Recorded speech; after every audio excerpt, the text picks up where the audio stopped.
C'est la raison pour laquelle, dans les prochains jours, je présenterai au maire de Saint-Étienne ma démission du conseil municipal. Ça me semble être une décision honnête et loyale. Il court, oui, mais où va-t-il?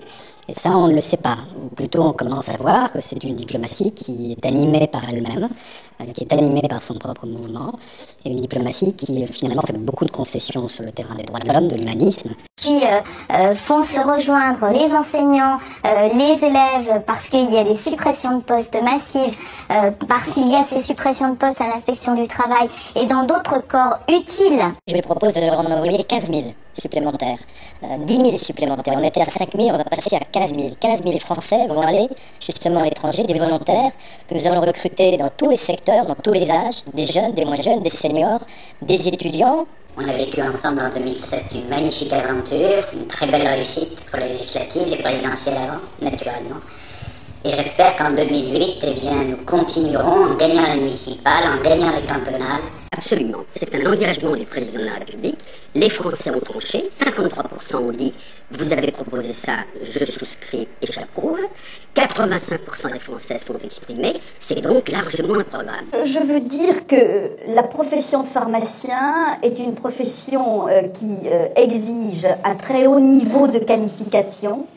Le médicament n'est pas un produit banal, c'est pas un produit comme les autres. Et j'ai essayé de la convaincre que c'était pas ça, mais que c'était effectivement un progrès social. Et je laisse planer le suspense, mais je crois qu'à la fin, elle sera une bonne avocate du RSA. Et une sorte de girouette, opportuniste, protestataire.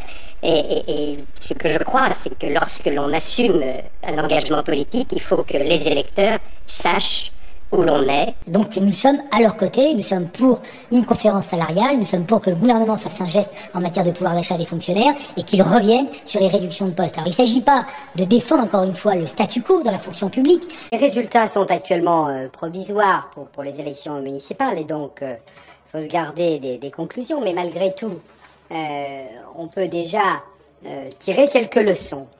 Et je pense que la République, l'intérêt général, ils perdront beaucoup. Voilà pourquoi ce que nous voulons nous-mêmes et ce qu'il faut faire comprendre, c'est qu'on peut moderniser l'administration, créer plus de mobilité, de meilleurs déroulements de carrière, plus de capacité à s'adapter aux citoyens.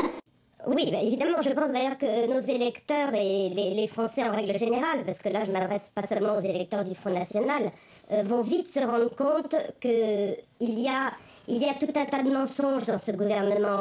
Chacun sait qui est François Bayrou, c'est un homme de droite, il a appartenu à tous les nombreux gouvernements de droite, il a été ministre de l'Éducation nationale, nous nous rappelons ce qu'il a fait lorsqu'il a voulu abroger la loi Fallous. Parce que sinon, avec les factures de gaz et d'électricité, on n'a plus de quoi, tout simplement, se nourrir correctement, se vêtir et aussi peut-être pouvoir avoir des loisirs, etc., etc.